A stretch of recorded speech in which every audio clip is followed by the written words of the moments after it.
Kus on päris beebi emme? Jah. See on mingi robot ei ole.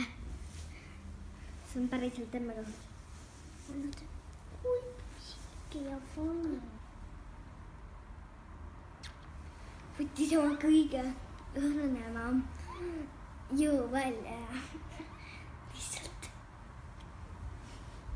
Ta ei oska rääkida, ne. Ta on veel nii väikene. Ta on väga pisike, ta alles üle sündis. Ta haigutas.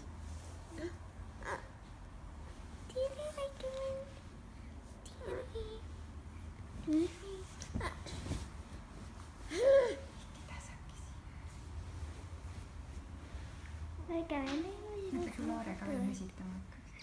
Laura otsustab. Laura on suur musiloom.